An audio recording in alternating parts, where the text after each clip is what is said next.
Good morning, all. Morning, morning. Morning, Ree. How are you? Oh, good, thank you. How are you? Very good. Very good.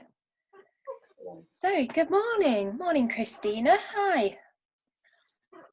So we've got quite a lot of people who have registered for this morning's webinar, over 150. So I would imagine people might still be just logging in and getting themselves settled. So we'll give everyone a few minutes just to settle in and get going.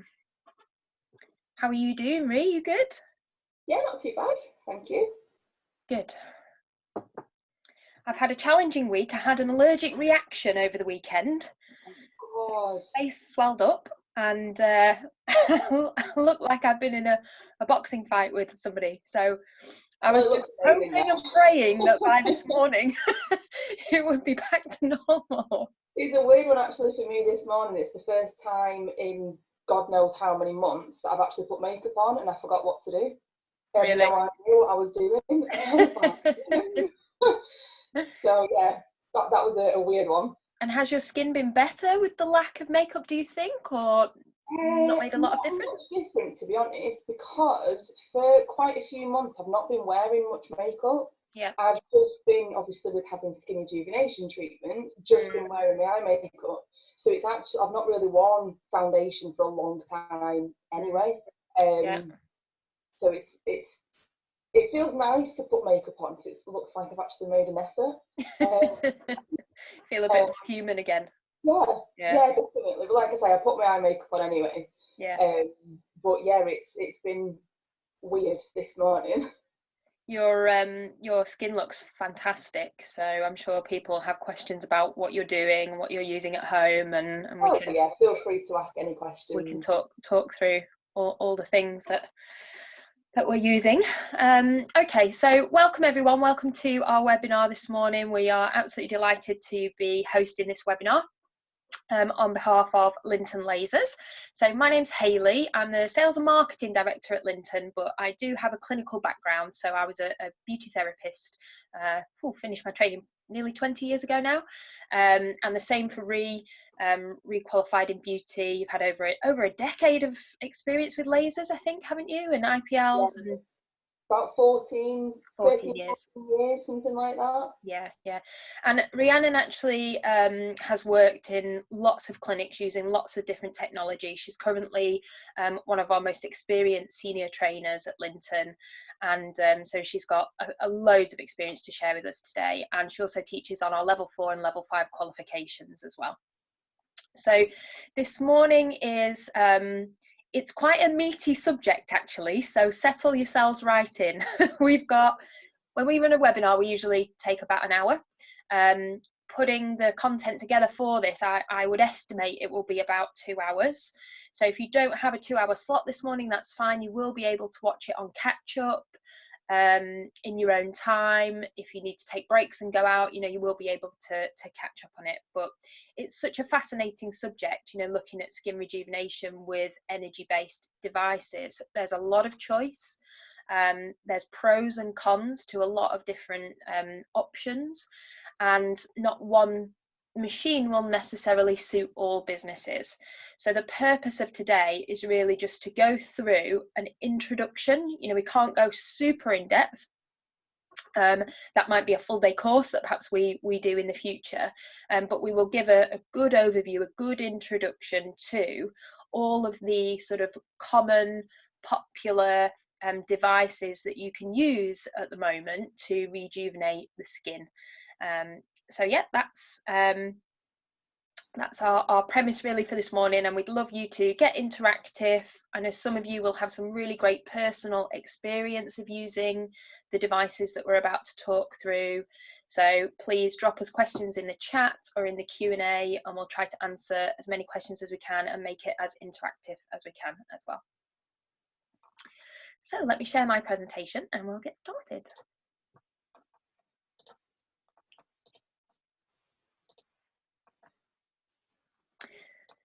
So hopefully everybody is able to see my presentation.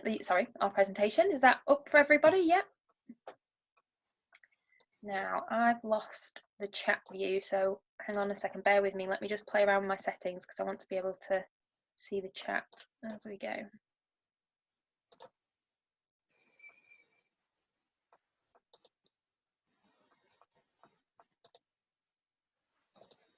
There we go. Okay, that's better. All right, good stuff.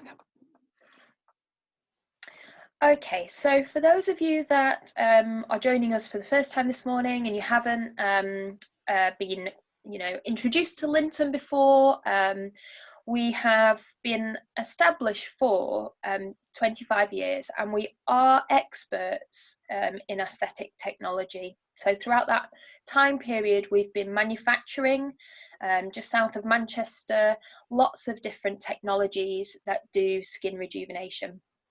And we have a speciality in lasers, but we also have many years of experience in using and selling radio frequency and a variety of other technologies like LED lights, IPL, loads and loads of different types of lasers for skin rejuvenation.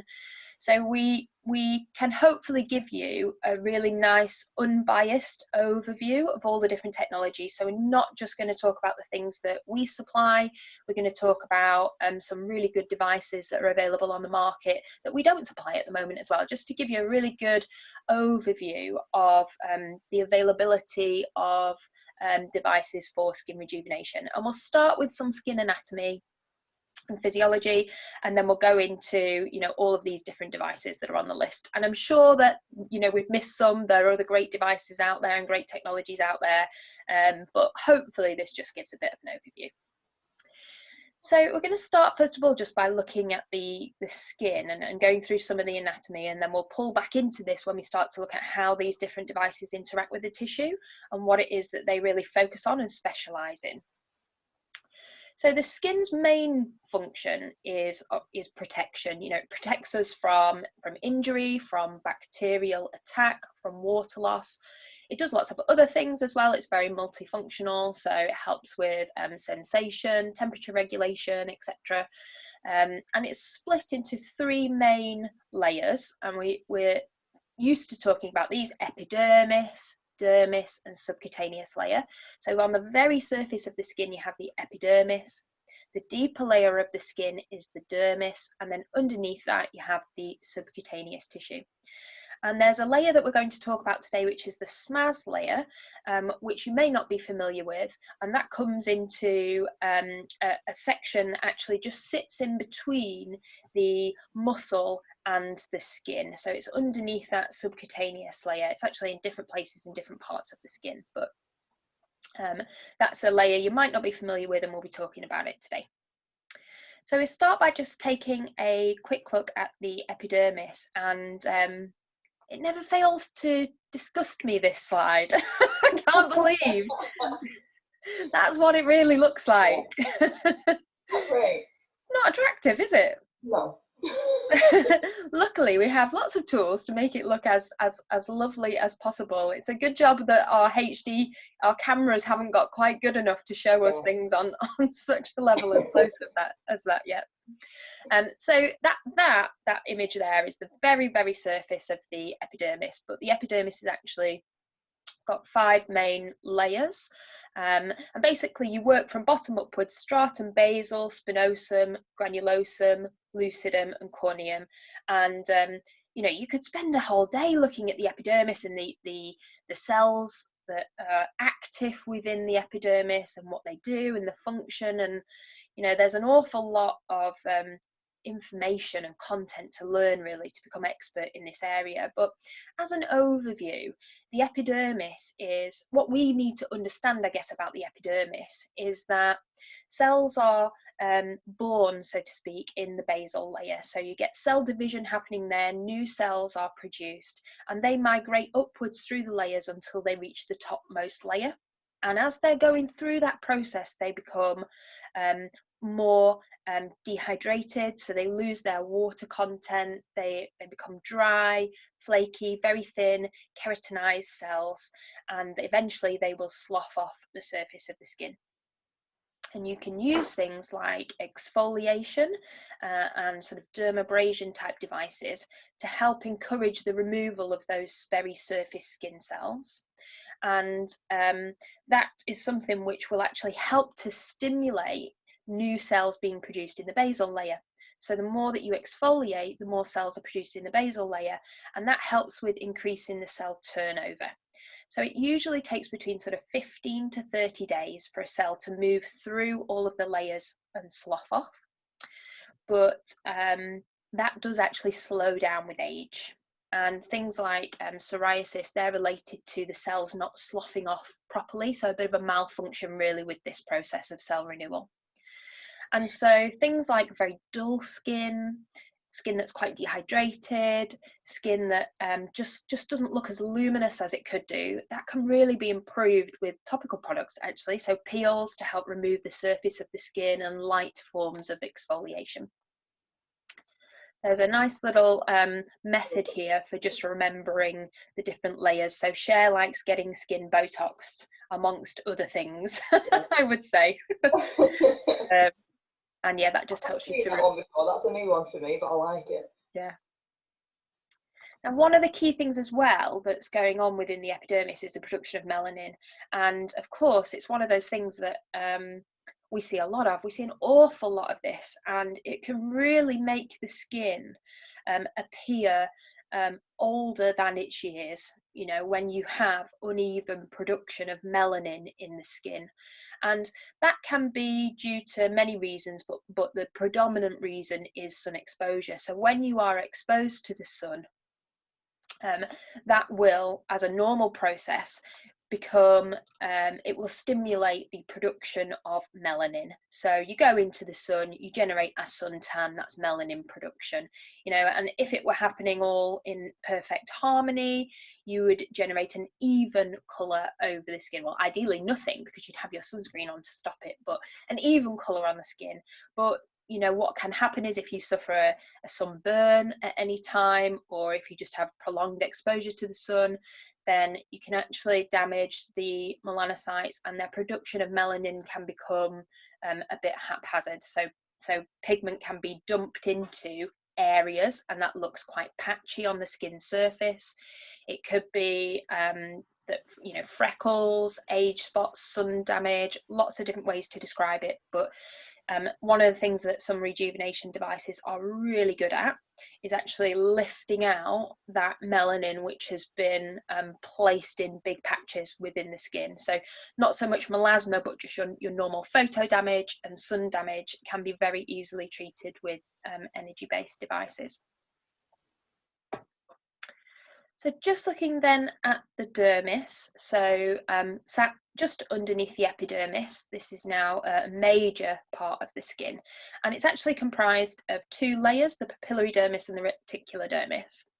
So the papillary dermis is actually sort of, that's the top layer, and then reticular sits underneath that. And the papillary dermis has got these funny sort of spiny projections on it that kind of lock into the epidermis and help to hold those two layers together. And those little bumps are actually responsible for fingerprints on your fingers. And but the main layer, you know, the bit that we're, I guess, I found this on the web. Oh. My Siri is being picked up on my Apple Watch.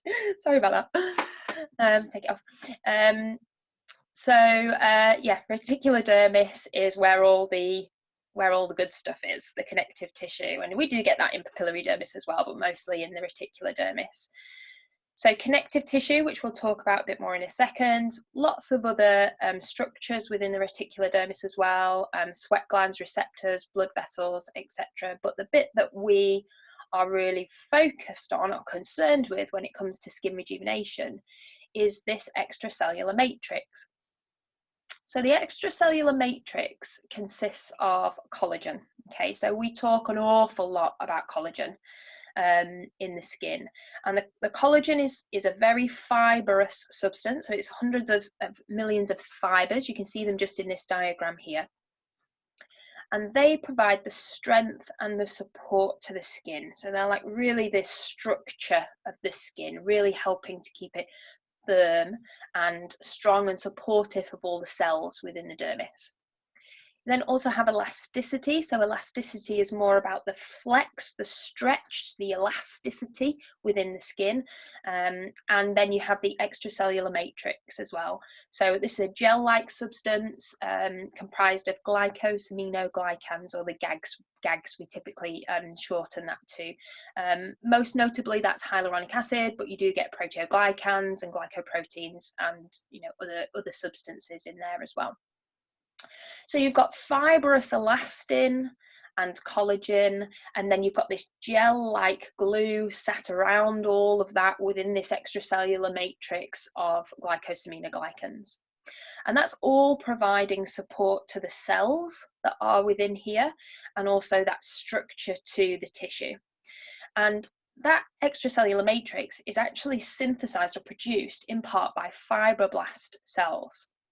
And the fibroblast cells, you can see one just in the middle here, they're responsible not just for collagen production, but also for the production of elastin and the glycosaminoglycans. Not actually just the fibroblast cell, but they're a major part of it.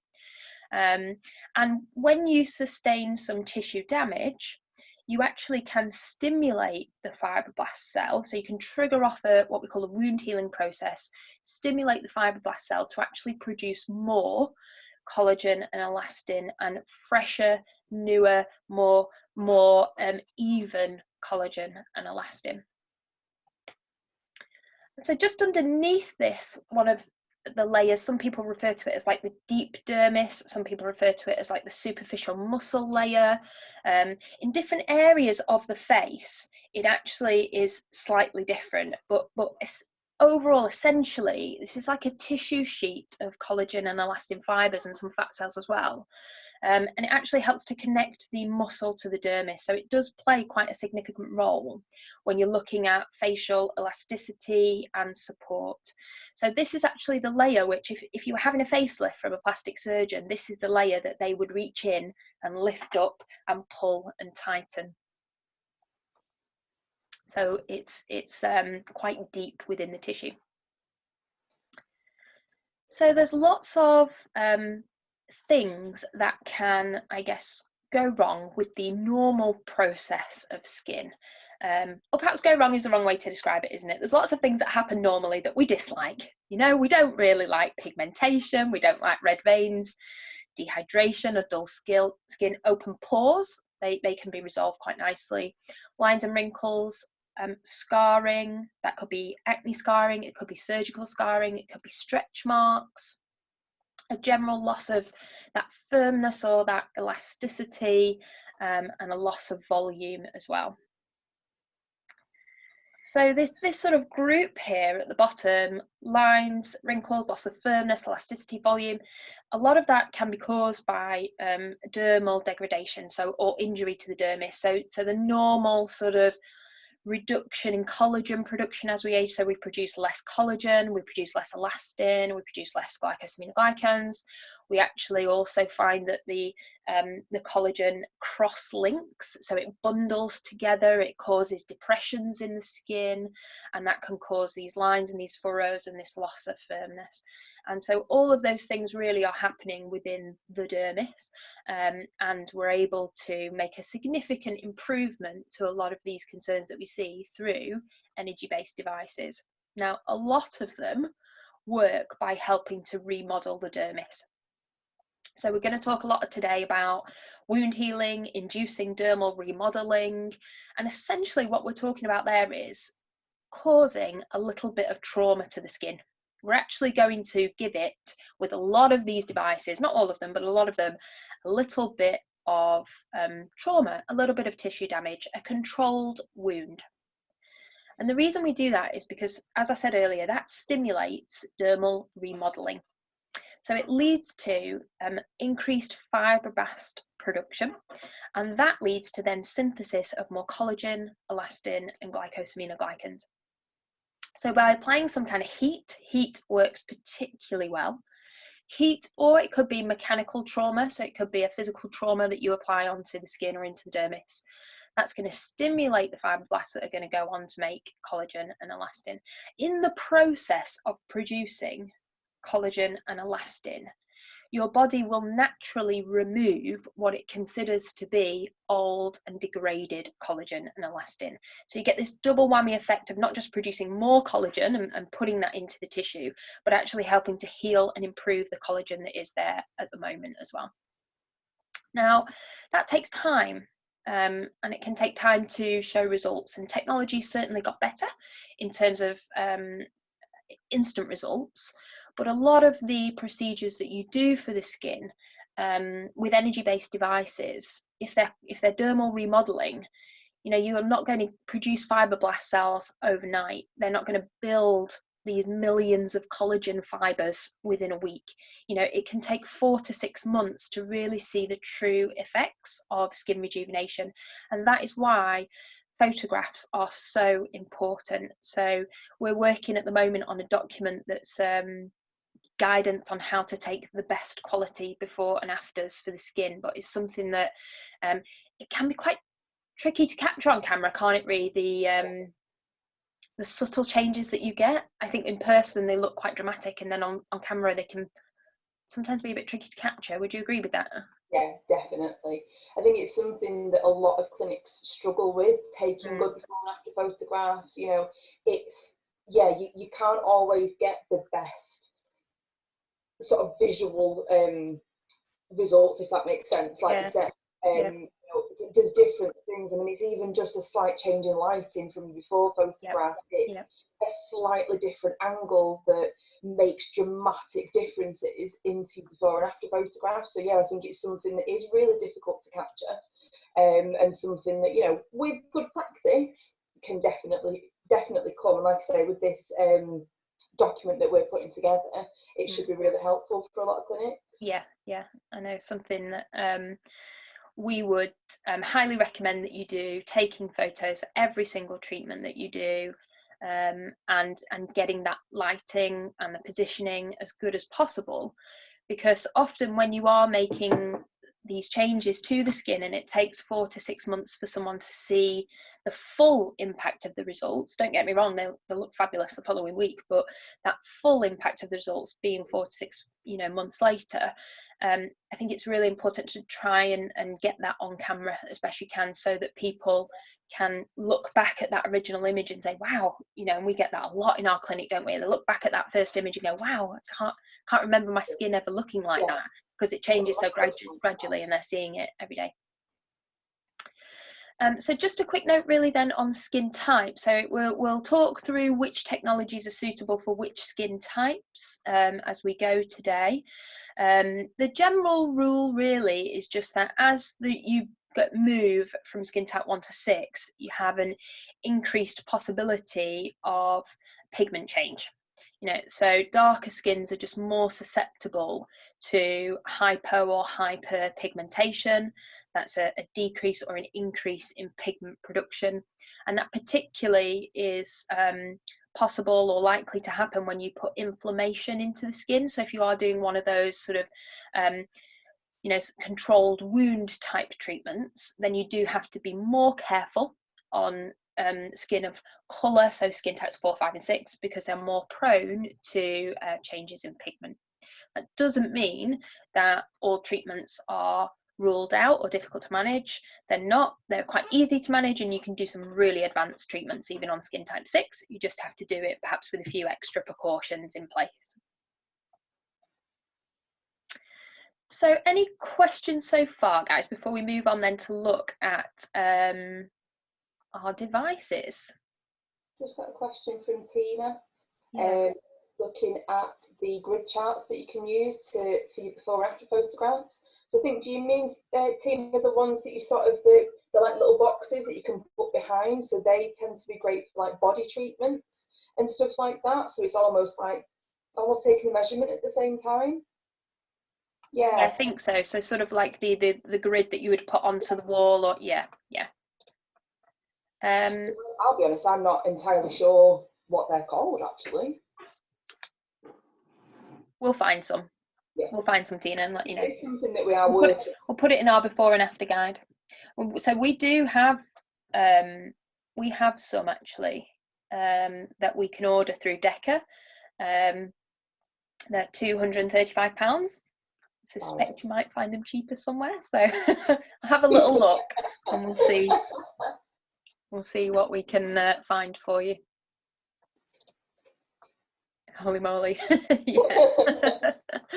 Okay, so right, Ree, I'm going to pass over to you then to talk us through LED. Yeah, perfect.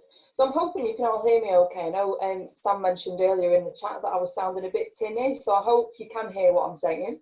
Yeah. But yeah, so starting off, looking at LED systems. So this is something that's a really popular option, certainly at the moment, but something that we've seen a lot of in recent years as well. So it's something that Lynton have worked with a lot. We've had it a lot in the clinics, and you know, for the 10 years that I've worked for Lynton, it is something that we've used a lot in clinic. So when we're actually looking at LED systems, essentially we're looking at LED phototherapy that works on the principle that living cells, so the cells within the skin, are able to absorb and are influenced quite a lot by light. But traditionally, we often associate light exposure with skin aging and skin damage, which is where your UV light comes in. And actually, when we're looking at light exposure, if we can use controlled levels of more visible light and light from the infrared part of the spectrum, so looking at your red, your infrareds and blue light, actually delivering low levels of these light energies from that part of the spectrum, we can find that it energizes the cells and it energizes more cellular functions. So it sort of stimulates more processes within the skin cells, which result in different things. So by delivering these low level light energy to the skin, it means that cells can regenerate a lot faster. So like Haley was saying earlier with the epidermis, and as we've got the different layers and it's going through the layers, it sort of starts at the bottom and works its way up. By incorporating LED treatments, we can stimulate the epidermis to turn over a lot quicker.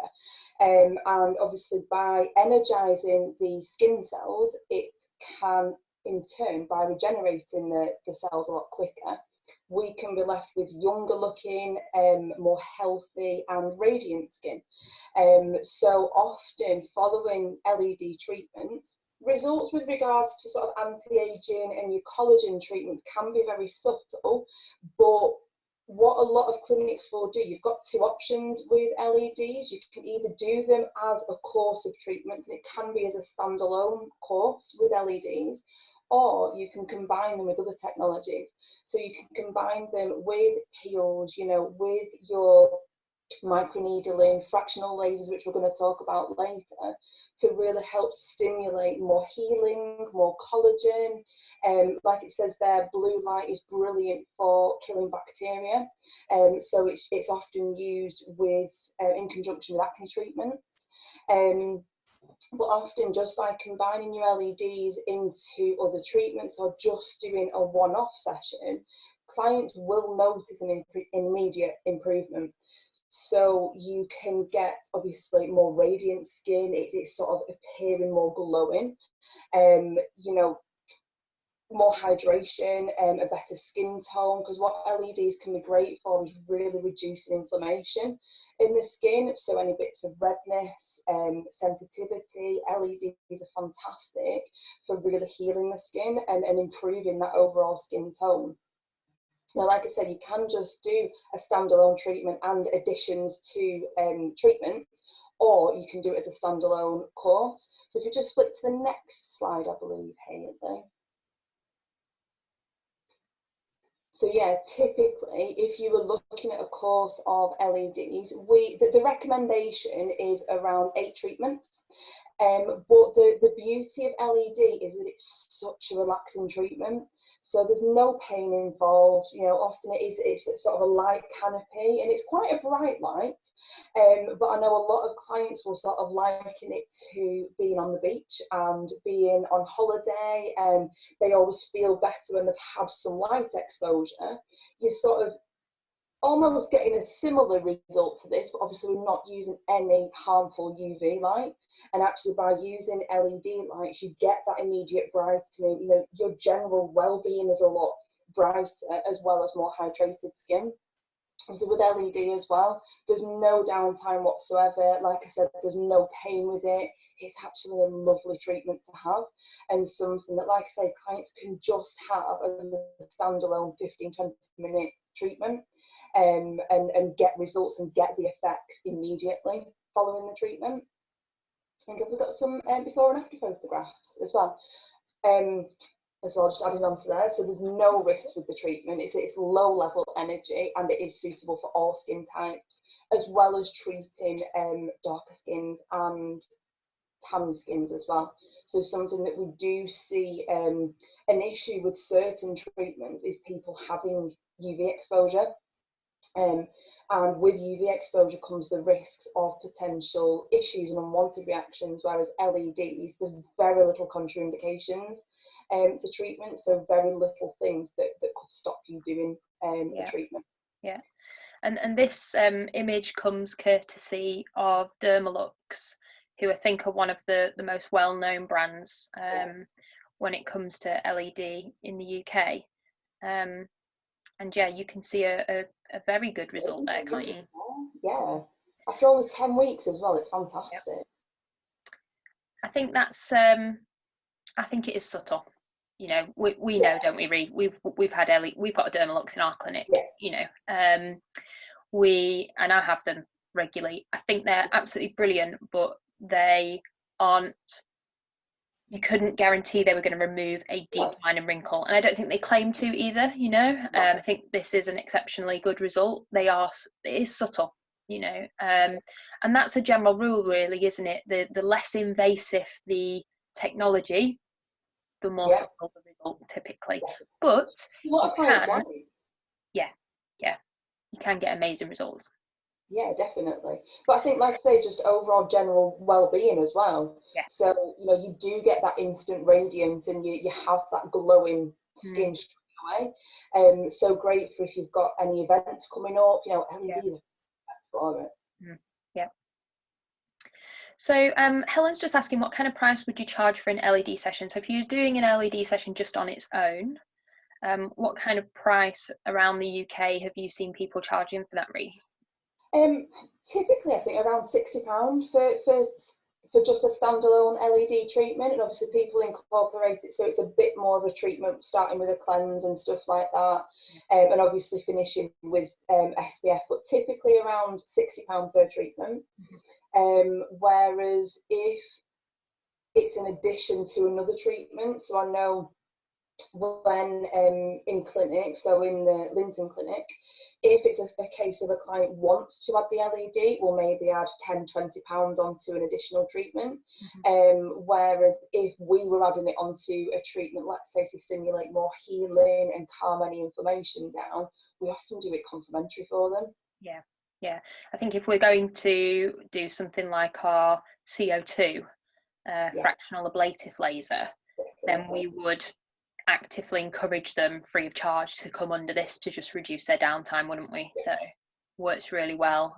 Post needle rollering, derma pens, needle pens, those sorts of things. Actually, moving on from what you've just said about the CO2, obviously we will talk about CO2 shortly, but it was something that if a client had a CO2 fractional laser, we'd put them under the LEDs straight after the treatment, but would also encourage them to come in the following few days, so that we can monitor the healing, and we're stimulating more healing and calming inflammation down as well.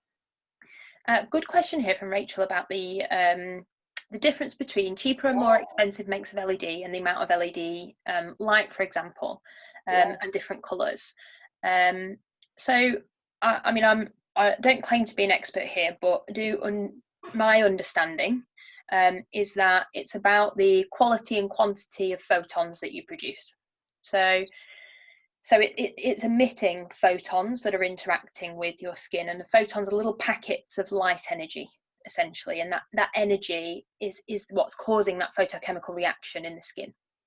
So if you have a light bulb, that generates photons. If you have a laser, that generates photons, you know, and they're two ends of a very wide and diverse scale. And somewhere in there, you've got poor quality and high quality LED.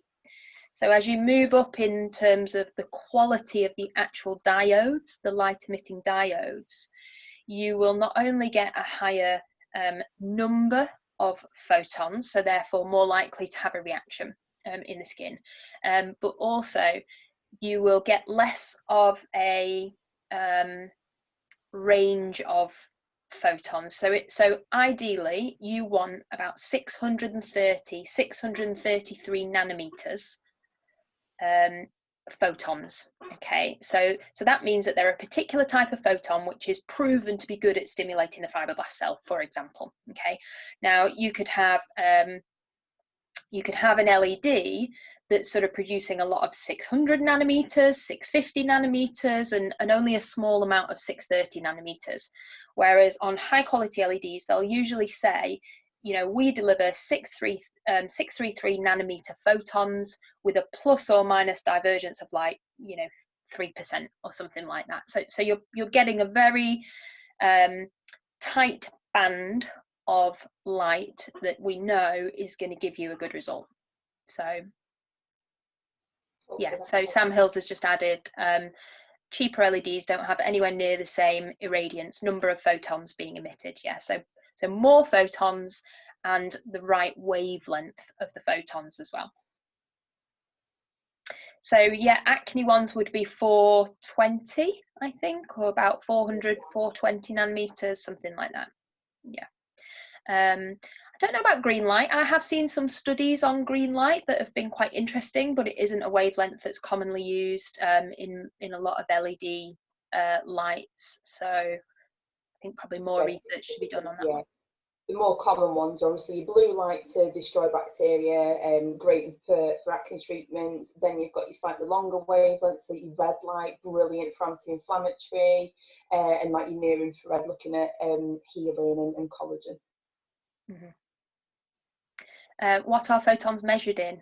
I don't know whether or not you can, and we might need to come back to you on this. I don't know if you can. That is a measurement or a specification that will be on any of the machines. What they mostly will talk about is power levels, number of diodes, and their wavelength range. So you can get a good comparison by, you know, looking at the specifications. So yeah, I'll have to come back to you on that one. Or Sam will have to explain it. What's per meter squared? Okay, what's per meter squared? It's good job we've got a physicist in the back to answer the difficult questions. Okay, so yeah, LED, lovely technology to have, nice to have. Yes. Subtle results. Definitely. Yeah. Yeah. Now, radio frequency. So one of my favourite treatments. I loved doing this treatment in clinic. Loved having it. Not had it for a long time, which I'm gutted about. But essentially, when we're looking at radio frequency, we're looking at now the radio wave part of the spectrum. So it's not a laser. We're looking at radio waves. And with radio frequency, how I tend to explain it is that as we pass the radio frequency handpiece over the skin, the handpiece which is in contact will emit radio waves. And as those radio waves are being absorbed into the tissue, the skin actually sort of resists the radio frequency waves. I sort of imagine it doesn't really like it. And what it causes is the water molecules within the skin to vibrate. So as these water molecules are vibrating, it causes that molecular vibration, it creates heat. And the idea behind radio frequency, like we were talking about earlier, is that as we're putting it and stimulating that heat into the skin, it triggers the fibroblast activity. So it triggers this wound healing response. So typically when we're looking at radio frequency treatments, we're looking at getting the skin to a temperature on the face of approximately 39 degrees, and the aim is to maintain for around 3 minutes. And by doing this, by getting the skin to that temperature and maintaining for 3 minutes, it's triggering that wound healing response, which in turn triggers the fibroblast activity, which is then inducing that synthesis of collagen. So again, with radio frequency, similar to LEDs in that results can be subtle, in that obviously it's stimulating the body's natural collagen, but it's again one of the most relaxing treatments to have. You know, I know like Kirsty Emma in our clinic, when they're doing radio frequency, a lot of clients will fall asleep with it, and it was something that I used to find in clinic.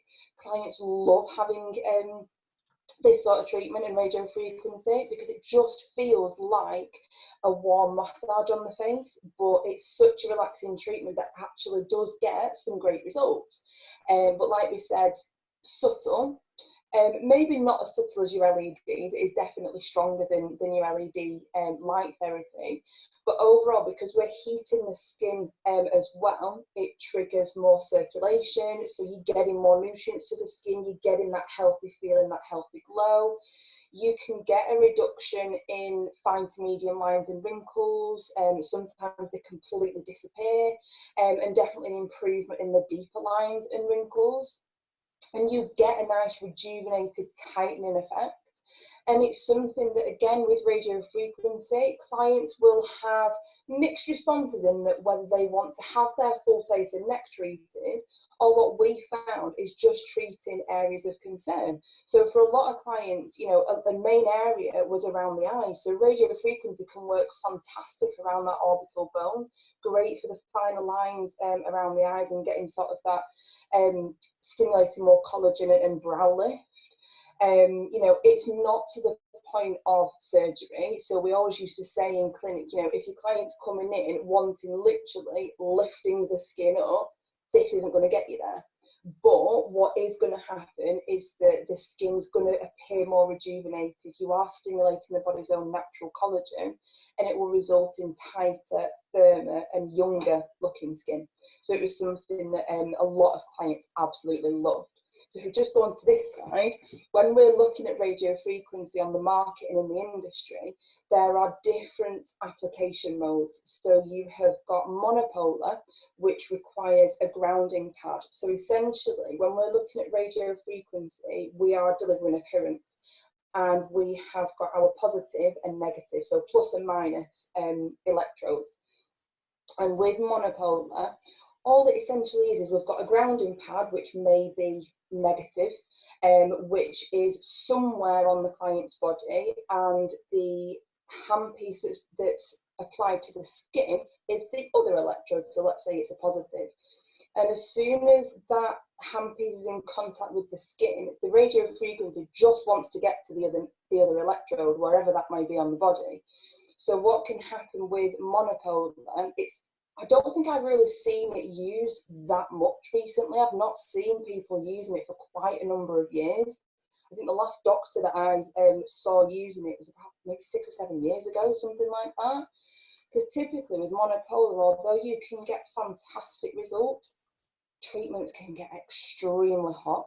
They're extremely uncomfortable. So you actually get a lot of heat in the epidermis. And a lot of the time, you know, it's medics that will use monopolar. You need anaesthetic because it is quite a painful treatment, I believe. I've never actually experienced it myself, but it can be quite a painful treatment. I think I've heard of people sort of almost having quite a bit of blistering afterwards as well. I don't know whether you've experienced it, Hayley, at all. Yeah, so not so much blistering, and I haven't had one of these treatments myself, but I know a couple of clinics that have used a well-known version of monopolar RF in the past. And yeah, just as you say, because the current is so directional, you know, and it's quite contained to a small area of the skin, then yeah, discomfort, side effects, but great results. Oh, amazing results. Yeah, fantastic results. But it's kind of evolved from there, hasn't it? It's evolved into now So when we're introducing your bipolar and multipolar radio frequency, we've still only got the two poles. We've still only got positive and negative. You know, with multipolar, we've not introduced a completely new electrode. It's not happened. But what happens is, rather than having one of the electrodes somewhere else on the body, like this grounding pad, both of the electrodes are in the handpiece, so they're in contact with the skin at all times. And depending on how far apart your electrodes are, depends on how deep the radio frequency can get. So I think we've got our tripolar handpiece. Yeah. So this is our tripole handpiece. You can see there. So you've got three electrodes, and at any one time, one of them will be positive or negative. Yeah, and what it does, it continuously changes throughout the treatment. So as we are building up that heat in the skin, as we're passing the handpiece over the skin and we're building that heat, it results in a more even and more uniform heating in the deeper layers of the skin, so that we're able to trigger that wound healing response. But essentially, because it has developed since monopolar, it means that treatments are a lot more comfortable for clients. So again, it's a relaxing treatment, it's quite a low risk treatment, and it's suitable for all skin types. So with this treatment, obviously, we don't advise that you treat active skin exposure, in that they've had UV very, very recently, in case they've burnt the skin. We don't want to be putting heat over that. But actually, with regards to, you know, residual tans, it's very similar to your LEDs, and it's generally suitable for everybody. And you can see there, from using the bipolar, you're getting a more bulk heating in the deeper layers of the skin, which is where we want to be stimulating more collagen. I think if we go on to the next slide now. So yeah, for full face and neck treatment, it's approximately between 45 minutes to 60 minutes for a full treatment. And the general recommendation is that your client's going to need a course of 6 treatments, and that's one treatment around every 2 to 4 weeks. There's very little downtime, if anything, just a small amount of general redness. Again, it's low risk, it's suitable for all skin types, and then we generally recommend maintenance about one every 2 to 3 months. But actually, it's such a good option for clinics and for clients. We found in clinic that clients will start off having their course of 6, and they'll have a treatment, let's say once every 2 weeks. So they'll complete the course within 3 months, and then we will ask them, you know, come back in a couple of months so we can get you before and after photographs, because it does take time for the collagen to be fully apparent in the skin, for results to be fully there. But often clients don't want to wait 2 to 3 months. It's something that we found in clinic, because they love the treatment so much, and you know, there's no real downtime with it. It's a relaxing treatment that works and stimulates collagen. Clients would be having this treatment like once every 4 to 6 weeks, which isn't a problem for maintenance. It's something they almost got addicted to, because it's not painful. It's a lovely treatment, relaxing treatment to have, and results can be amazing, although can be subtle. We love radio frequency, don't we? You and me, Ree. We love it. Absolutely love it. I love the time when constantly on it in our clinic. I've got to bring the radio frequency system home, and oh my god, I was on it all the time. So, I mean, the reason I guess I would choose this as a consumer is for the reasons that it's so low risk, it doesn't hurt, and I feel that what I'm doing is I'm really assisting with reducing my collagen increasing my collagen production. Okay, so I'm getting my radio frequency is one of those technologies where it makes your own skin function better. You know, rather than putting something into it, causing too much trauma that could have side effects, it's just a really subtle way to get your own skin to rejuvenate and to regenerate and keep it in the best possible condition. Now, that doesn't mean I don't combine it with other things, because I do. I have Botox, I have filler, I have ablative resurfacing as well, a bit of IPL when I need it. But the radio frequency is a really good non-invasive, regular treatment that really perks you up, doesn't it? It really, really makes your skin look fantastic, and it's so easy to combine with other skin modalities. Yes, you can treat up to a skin type 6, so all skin colours, and pretty much all skins, isn't it? So who are the people that you would definitely not treat with radio frequency? Someone who's got any major sort of reconstruction metal pins or plates in the area. If they've recently had injectables, so Botox and fillers in the past 2 weeks, we'd just wait 2 weeks until after that treatment. And if someone's basically burnt in the sunshine in the past few days, I wouldn't want to be treating. But other than that, I generally maybe not like a rosacea, you know, if they've got a lot not of exactly rosacea, you know. Yeah. So looking at it from a commercial perspective, this is a good treatment to have on your books for ongoing revenue. Okay, so if you look at the makeup of an aesthetic clinic, a lot of the treatments that you do are what we would call problem solvers. So someone has unwanted hair, you treat the hair, you finish treating the client. You do tattoo removal or you do red vein removal, you're problem solving. Okay, radio frequency is in a different bracket. You know, this is an ongoing revenue generator for your business. It's widely available for most of your clients. So when you're looking at return on investment from assets, that's where radio frequency is quite good, because any client that's having your injectables, that's having advanced procedures, can still have radio frequency. Those clients who are shy of needles or advanced procedures can have radio frequency. Male or female, treats the most common concerns, no side effects, no worries, operated by a therapist, a clinician, and also people will book it once a month. You know, it used to be when, you know, back in the day, I'd be doing my electrical muscle stimulation once a month on those regular clients, you know, every single month. Now it's radio frequency. And the beauty is we charge, what, £99 to £150 per treatment. And people will book that with us every month. So, you know, looking into the future, you've got that clients for steady revenue. You're not constantly marketing for a new client. So from a commercial perspective, you know, we like radio frequency, don't we? We're big fans. Yeah, definitely. I think we've got some before and after photographs actually now. Yeah. So this is a good example of how it can get that tightening in a subtle way.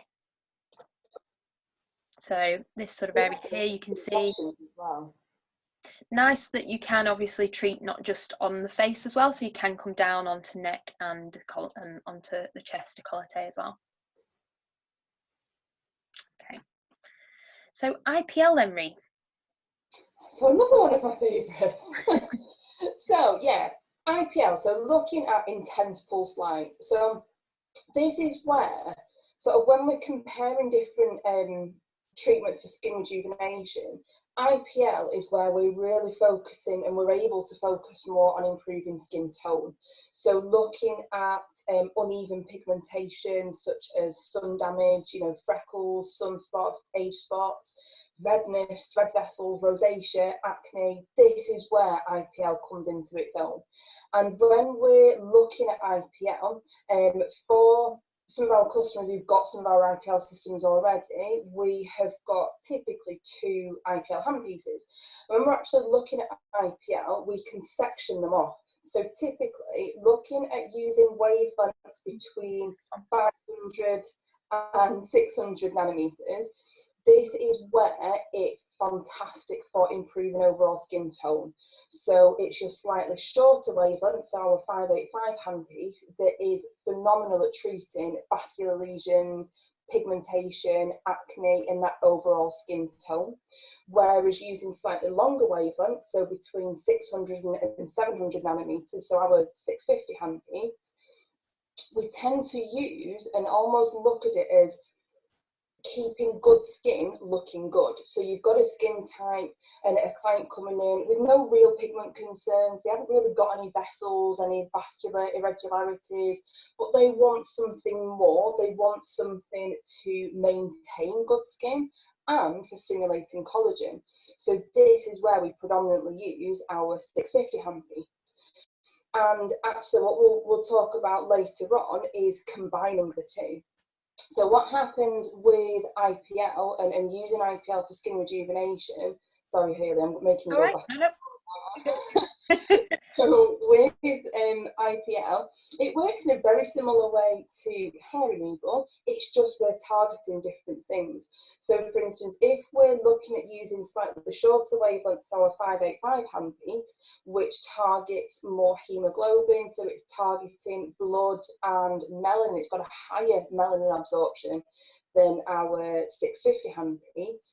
It's fantastic for treating that epidermal excess pigmentation. So that could be, like I say, from freckles to sun damage, sunspots, age spots, things like that, where the skin's just sort of dumped, as you said, excess melanin in certain patches. This is where your 585 handpiece comes in slightly shorter wavelengths to essentially lift out that excess melanin. So it almost drags the excess melanin up to the surface of the skin. And once that pigment has been treated, what we see when treating pigmentation is that the pigment will darken. And it will darken for around 1 to 3 weeks and then sort of form a little microcrust on the surface. So it's not quite as bad as a scab, but it's a little bit more than dry, flaky skin. But once that excess pigment has flaked away, the client will be left with less excess pigmentation, so the skin looks more even in colour. And a similar thing happens when we're treating a vascular lesion. So when we're focusing on the blood and the redness, so that could be broken capillars around the nose, across the cheeks, when we're treating rosacea. And it, like I say, it works in a similar way, but rather than targeting the excess melanin, we're targeting that superficial hemoglobin. So we're targeting the blood in that superficial broken vessel. And again, as we pass the light over the skin, it heats up the hemoglobin in that broken vessel, heats up that vessel and shuts the blood vessel down. So what we see when we're treating vascular lesions is that sometimes they can actually disappear straight away. And clients who, you might have a client coming in who's been annoyed by this one particular vessel on the cheek that they've spent years covering up and they've hated it for years, and in one almost split second, in a few minutes, that vessel's completely disappeared. And again, it can be life-changing, along with sort of almost treating hair removal. Treating certain vascular lesions can be life-changing for clients.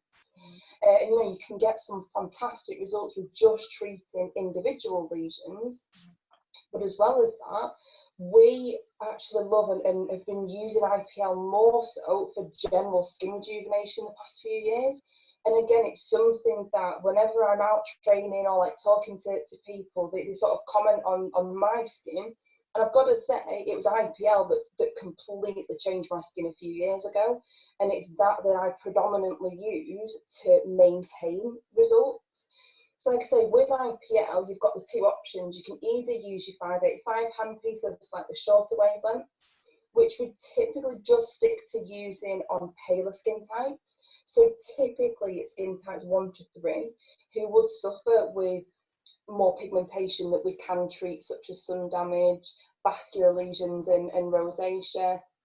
Whereas your 650 handpiece is great for stimulating collagen and maintaining good skin. And that can be used on skin types 1 through to 5. So from a light skin type to a darker Asian skin.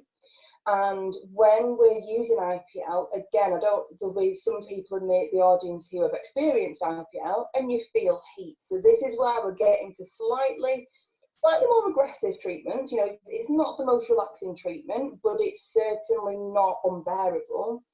But as we pass the IPL over the skin, it's causing that heat. And again, a lot like our radio frequency, that heat and that trauma that's being delivered to the skin stimulates fibroblast activity. So it triggers that wound healing response, which will in turn stimulate the production of more collagen. So as well as resulting in that more even skin tone and reducing broken vessels, pigmentation, we can stimulate more collagen at the same time. Now, when we're looking at IPL treatments, again, we typically recommend a course of treatments, and that can be anywhere from 4 to 6 treatments. for collagen, whereas vessels and pigment don't tend to need that much. And we look at treatment approximately once every 4 to 6 weeks for clients, and then maintenance, again, very similar to your radiofrequency, about once every 2 to 3 months for collagen. Whereas often for treating vessels and pigment, if they're sticking to the aftercare, you might never see them again for your vessels and pigmentation. Whereas collagen, a lot like your radiofrequency, it's almost a continuous revenue for your clinic as well. Obviously, with IPL, there are a few risks, a few more risks with IPL. So again, we don't want to be treating any tan skin types. So anyone who's had recent UV exposure, obviously fake tan, we want it to be completely off the area and not applied for 2 weeks. Going back to UV exposure, it must be a minimum of 4 weeks, but we need to wait for any bit of colour to have completely dropped as well. And obviously, as we are getting to higher energy treatments, we are at slightly more risk of unwanted reactions, such as blistering, scabbing. Although it is very rare for it to happen, it is something that we need to make clients aware of. We also use IPL for treating acne as well. So again, fantastic results with acne. And I think that that's the thing, isn't it? A lot of people would perceive IPL to be in the bracket of a hair removal device. Yeah, and in truth, that is because it is very difficult to build an IPL that is excellent for vessels and pigment. Okay. Whereas at Lynton, we've always had extremely high quality IPL, and therefore we've had amazing results on skin rejuvenation with IPL. So IPL is most certainly a modality that, you know, you shouldn't put it in just the bracket of hair. You know, you can get so much more out of it, and some absolutely fantastic results from it, as you can see here. So this one's courtesy of Laser Skin Solutions. So that's Kerry Belber, who's been on a few of our webinars, and you can see, you know, like you say, life-changing, amazing vascular results there. Even things as advanced as port wine stains, where the vessels are incredibly thin, really difficult to treat, we can get good results, and rosacea as well. So it takes something quite special to be able to treat rosacea. You've got to have extremely short pulses. You've got to have the ability to alter your delays. You've got to have the ability to alter your pulse train, your pulse sequence. So not all IPLs are created equal, but certainly with a Lynton, this sort of result on rosacea, you know, you can treat very effectively rosacea. And pigment as well. So you can see some nice before and afters here, pigment on the hands. Of course, this rejuvenation that we're discussing can be on the chest, could be on the hands. Do we need to change anything if we go off the face, Ree? Typically, we look at using slightly lower settings because obviously it's a more bony area. So typically on the décolleté, you know, you've got more light and heat reflection. So we do typically just take the settings down a little bit. And something that Lynton do have within their protocols is separate settings for off-face treatments, such as the neck, the décolleté, and the back of hands.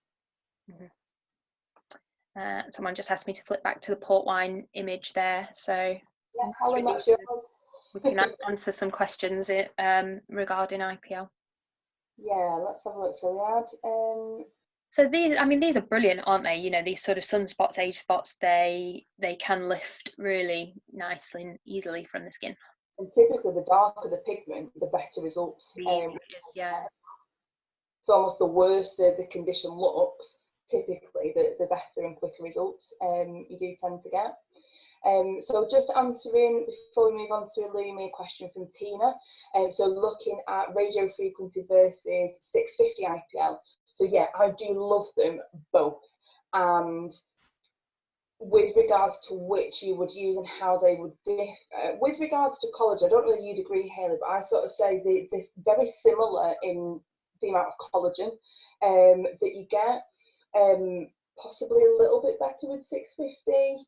maybe because it is a little bit more slightly more aggressive than radio frequency, but I think the key thing with RF is that it is suitable for anybody. And when you've got that client who doesn't really want a slightly uncomfortable treatment, or maybe they have UV exposure, this is where your radio frequency comes in, because there aren't many contraindications, whereas 650 you do have to be an IPL laser, you do have to be more careful. So that's how I'd sort of look at it. And if I was looking at treating a client, it depends on what my client wanted.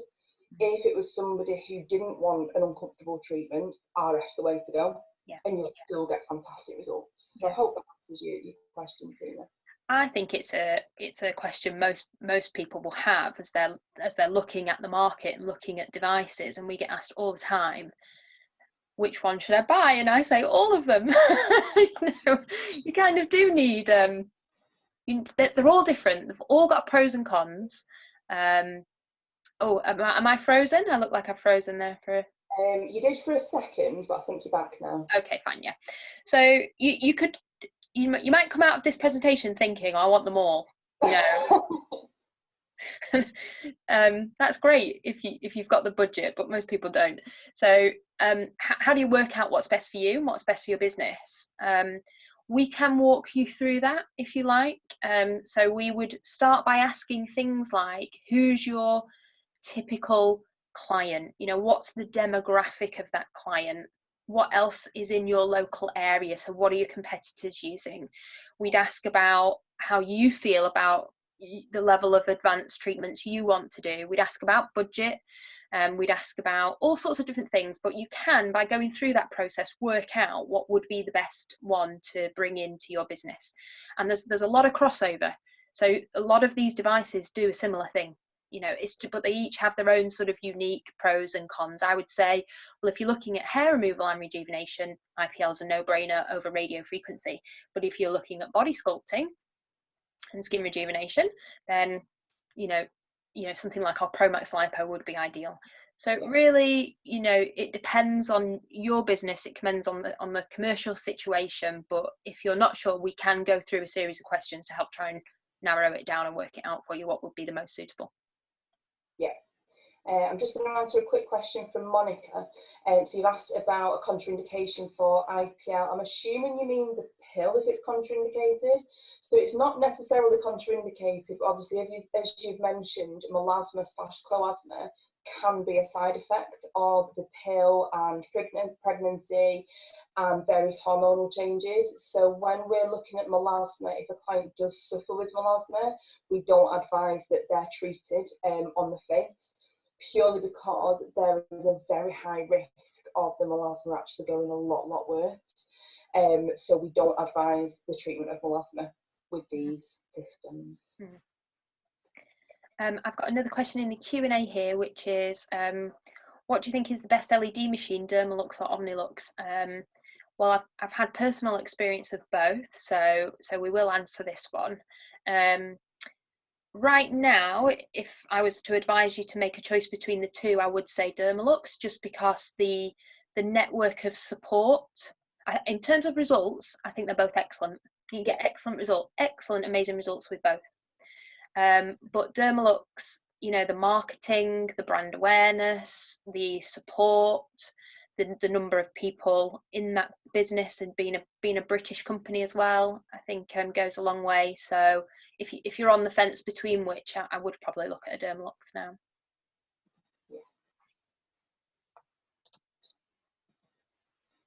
Perfect.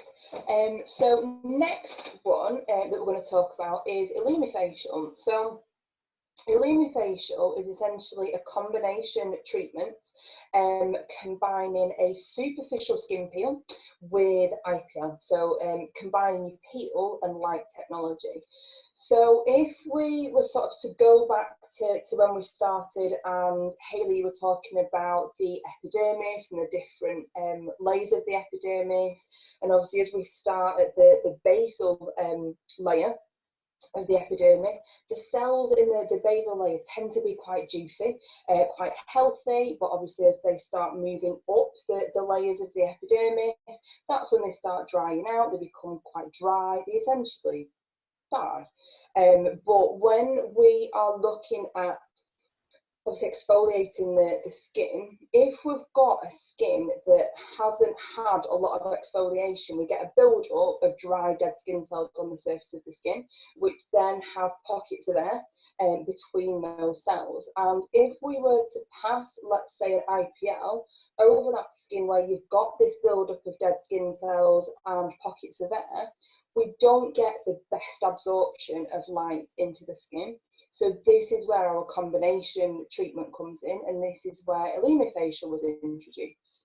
So with Illumifacial, we combine a superficial AHA peel combined with IPL technology. And what we do with Illumifacial is that peel is using AHAs, so alpha hydroxy acid, to help dissolve and break down the keratin bonds between the skin cells, which will then help with exfoliation. So the build-up of dead skin cells on the surface is reduced.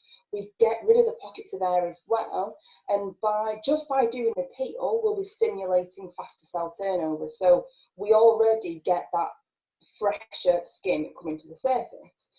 But then what we do within Illumifacial is immediately after we've applied and removed the peel and got rid of the dry dead skin cells, IPL is introduced immediately afterwards. And within Illumifacial, we actually combine both 650 and 585 IPL, depending on client's results and a client's concerns. So you can see this lady in particular, she had 4 Illumifacial treatments. So that was a combination of peel and IPL.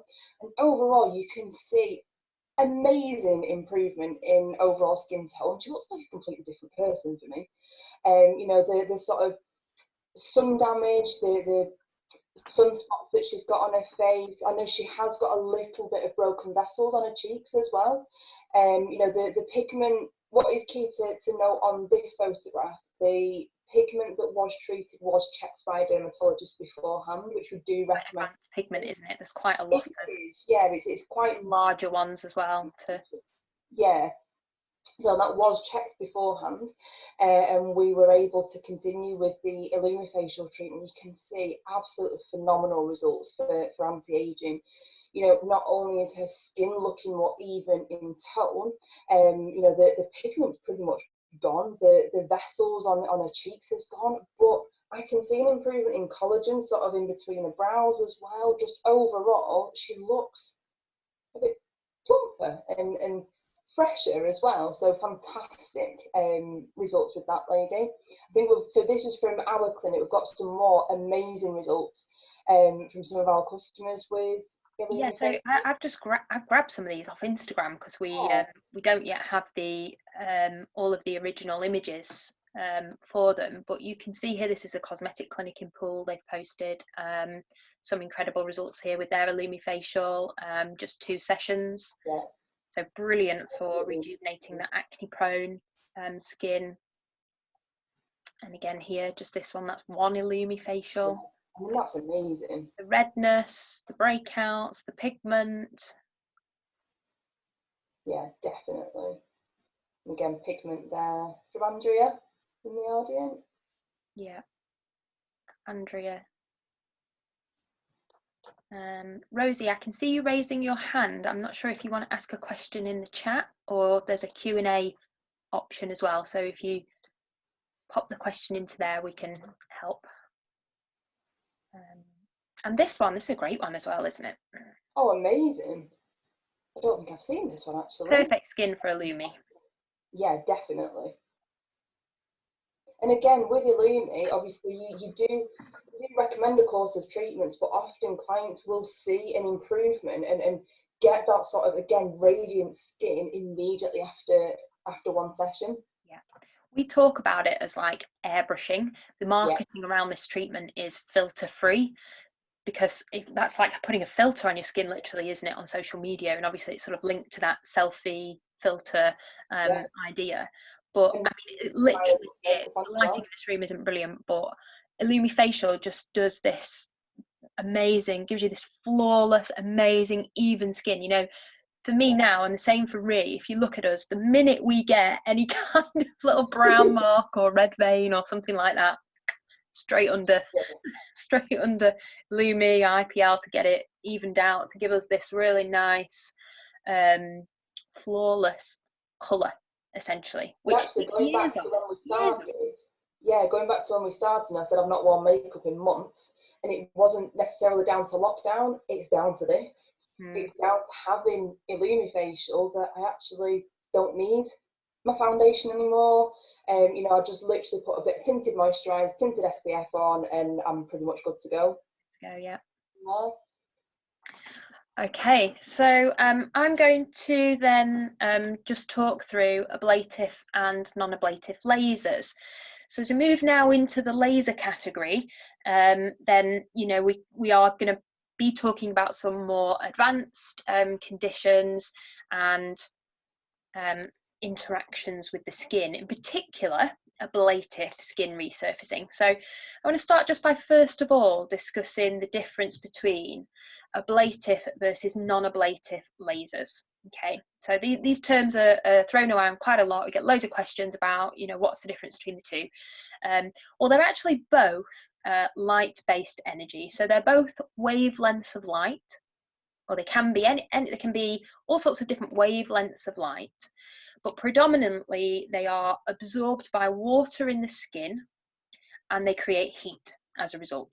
Okay, so the light is placed onto the skin, and that's absorbed by the water within the skin. It creates heat, and you'll get trauma. You know, that heat will create that trauma. And a non-ablative laser will heat up to the extent where it reaches about 55 degrees or so. So that's good. That's a nice amount of trauma. You'll get some dermal remodeling with that, similar to, you know, your radio frequency. But it doesn't ablate the skin's tissue. Now, an ablative laser gets to approximately 100 degrees C, and that ablates, essentially vaporizes the skin. Okay, so the difference really between ablative and non-ablative is the temperature that you get to, and that's determined essentially by how well the skin absorbs the wavelength. So how easily it is absorbed by water. So different wavelengths will either be ablative or non-ablative, but the difference being essentially how hot does it get. You know, and if you get into 100 degrees, you're actually going to ablate the tissue and cause that vaporization. So actually going to remove, completely destroy those cells from the skin. So the laser energy is absorbed by the water within the tissue. It heats rapidly, so up to 100 degrees C. So you might think, wow, that sounds painful, but surprisingly the pulse durations are incredibly short still, so it happens really rapidly. Some of these lasers can be quite deep, some of them can be quite shallow, so actually they're not in a level of discomfort necessarily over and above IPL in some cases. So yeah, that's your ablative versus non-ablative laser. And then we hear this term fractional. So what does the term fractional mean? So any laser, whether it is fractional, any laser, whether it's ablative, non-ablative, whether it's Q-switch, whether it's long pulsed, can be delivered in a fractional mode. So fractional essentially just means, rather than treating the entire skin, we put on a little fractional lens, which essentially just allows the laser to come through in these tiny columns that you can see on the skin. So it treats in micro spots rather than the entire surface area of the where the laser is applied to the skin. So this can be ablative or non-ablative. See these little red columns going in? That's a fractionalated laser beam. So the laser's going into the skin, the water is absorbing the laser, it's creating heat. But what it's doing is it's heating in those columns. And that means that all the skin around those columns doesn't get exposed to the laser. Now you might get heat kind of spread out into those areas, so you might still get some heat trauma, but it's not directly treated by the laser. And therefore, when it comes to skin healing and downtime, risk of side effects, that is all improved because you've got this healthy tissue in between the treatment zones, and that allows the skin to just heal a lot faster. So you would usually fractionate a laser beam so that you can increase healing time, decrease your downtime, reduce the impact of side effects. And so ablative fractional will leave the skin looking a little bit like this. So you're going to ablate, so you're going to actually remove tissue, so you can see a whole section of tissue there removed from the skin. And it's in these fractional microspots. So you could expect to see several of those microspots all around a patch of skin. And we've got some pictures of that just to show it in a bit more detail later. So there's two main types of ablative resurfacing lasers. So when we talk about ablation, that word is synonymous really with resurfacing. Because if you're ablating, you're taking off the surface of the skin, aren't you? Like resurfacing that skin. So the two main wavelengths, types of laser that we see are erbium YAG, that's a 2940 nanometer wavelength, or a CO2, which is 10,640 nanometers. So erbium YAGs tend to be a bit shallower, CO2s tend to be a little bit deeper, good for those deeper lines and scarring. So this is a CO2, somebody who's had a CO2, and this is 3 days after treatment. So you can see this isn't a light-hearted lunchtime peel. Now, with that said, you can control CO2s really well now to make them superficial or deep. So we use a CO2 in our clinic, and it's a product called a Smart Side, which has an application called the Cool Peel. Now the Cool Peel gives you nowhere near this kind of downtime. It's quite, it heals extremely fast. You're a bit red, you know, after the treatment, but the healing time is rapidly improved. But for someone who's got a condition like extremely deep wrinkles, lots of laxity, very, very deep acne scarring, actually you will get the best results with a more invasive treatment like a deeper CO2. And then after 7 days or so, you can expect the skin to have resurfaced itself. So epidermal and dermal healing is still going on, but the skin will look, you know, pretty much back to normal within 7 days. CO2 is absolutely beautiful for treating deep dermal problems. So those very deep lines and wrinkles, laxity and scars, as I mentioned, but it can also help with just generally improving vessels and pigment, and just helping to generally even out and remodel the whole skin. So this sort of you know, line and wrinkle and folds in the skin, they can respond extremely well to even a single treatment, just one treatment of CO2. You can see here these lip lines, really difficult to treat with most modalities, can be improved dramatically with CO2. Again, you can see here has improved the pigment, but also had a massive improvement on the laxity and the lines within the skin here. So you would typically only do 1 or 2 sessions if you were using this in deep mode. You might do several more if you were using the cool peel type mode that I mentioned earlier. Huge range of applications. So for those of you in the audience that are prescribing medics, there's all sorts of different things. Removal of benign skin lesions, rhinophyma that you can do with CO2s. So a really versatile rejuvenation skin tool that you can use. If you're going to do one of those deep treatments though, as you can imagine, this skin is quite at risk of infection, okay, and a flare-up of cold sores.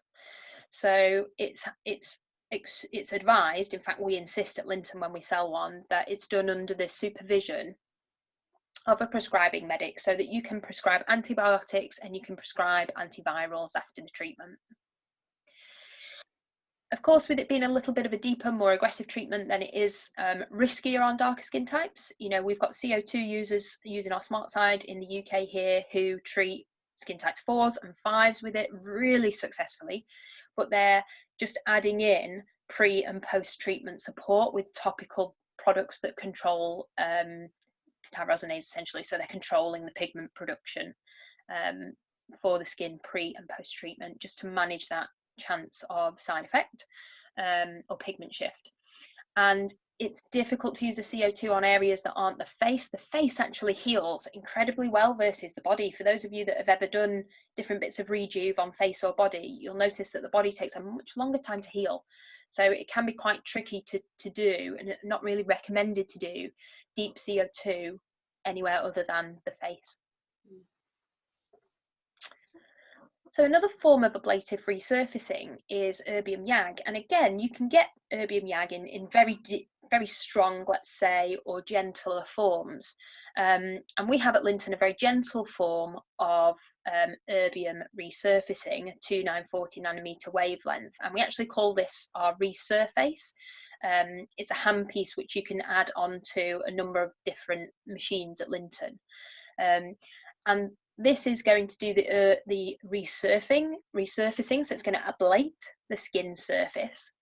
But what it does is, what we've done is we've actually made it's fractional. We've made the micro spots a little bit bigger than usual, just to spread the energy out. We've elongated the pulse duration to give us a nice long pulse. And what that's essentially doing is ablating the very surface of the epidermis, but packing deep, deep heat into the dermis. So you're quite hot after this treatment, quite red, but surprisingly comfortable when you're actually doing it. But because it's treating that surface epidermis, retexturizing or getting that cell renewal going, then it's brilliant for epidermal concerns like your congestion, your pigmentation, melia, brilliant. And then when you get to the dermal issues like the stretch marks, the scarring and the wrinkles, again, excellent results with it. So this is a really nice modality because there's no blood, there's very, very, very low risk of infection post-treatment, and it is comfortable enough to be done without anaesthetic. So because of those reasons, you don't need to be a medic, you can be a level 4, we advise being a level 4 qualified practitioner. So you're ablating the skin surface and causing some deep dermal heating. Can you see the little fractional micro spots just on this? So this is just immediately after treatment. You can see someone's quite red there, and they will be quite red for 2 to 3 hours before it starts to calm down, maybe even a little bit pink the following day, depending on how many passes you've done and how many stacks you've used. But if you look very, very, very closely at the skin, what you'll see is these micro spots. And each area of that sort of dark brown that you can see is where the tissue has been ablated. It's been gone through necrosis, so it died essentially, and it's sort of keratinocytes are coming to the skin surface now to flake off. So the skin will be a bit flaky, and you know, you'll experience that little bit of erythema maybe for a couple of days. This is suitable for all skin types, so skin types 1 to 6, but again, as you move towards your skin types 4, 5 and 6, you're going to look at controlling the pigment production with topicals pre and post treatment. So I'll go through some of the results, but again, this is I know we'll have some users of this technology in the audience who will tell us how much they love it, because everyone who has this handpiece absolutely adores it. But there's lots of images from lots of our clinics online on our website for you to have a look at. This is one actually from the Lynton. Say again? This is one of my clients. Oh, did you do this one? Yeah. Oh, good. Well, talk us through it. So this lady in particular, she was very, very slim. You know, she was really like health conscious. She went to the gym, everything like that. She'd had babies. She'd obviously lost weight, and she'd got some slackening on the skin on her abdomen. And her main concern was sort of just above her tummy button that you can see, and it was a mixture of sort of stretch marks, but also just skin laxity. And because it was only a really, really small area, we tried doing resurface, but I said obviously the usual, you know, you're probably going to need a course of treatment, but this is actually only after 2 sessions. So this was two sessions for this lady, and it was possibly a couple of months after her second session, the photograph, and you know, it was phenomenal for her. She was absolutely over the moon with that. you know, like you can see, it was amazing improvement for her. Did you say she was post-pregnancy? Sorry, Ree, is that, was Yeah. it? Yeah, it was, yeah. And Yeah. how long after the birth did you start the treatment? A few years, I think it's about A few 4 years. something like that. Well, that's good, because usually the sooner you treat it, the easier it is, and it gets more difficult, doesn't it, as it... Yeah, definitely. But How old was this lady? Possibly early 40s. Yeah, good. And the area that I treated, it was possibly, I'm not very good with sizes, like half an A5 sheet of paper. So it was just literally sort of that rectangle that you can see where the main area of skin laxity and stretch marks are, and I just focused on that area. And 2 sessions? Yeah, 2 sessions with that one. Yeah, good. I'm conscious as well that when you do a Zoom screen share, the resolution of the image isn't always as good as on the original images. So if you'd like any of these original images, we can send them you, because it's actually probably a little bit better than what you're seeing at the moment in terms of the blurriness in the images. So yeah, now we have someone here who, you know, you can see a marked improvement in these lines in the forehead area with Resurface. So it is good for that deeper line, isn't it? That static wrinkle in the skin. That was 3 sessions. Yeah. And there's just a little close-up here, so you can see all this sort of cross-linked collagen here is really softened out and improved.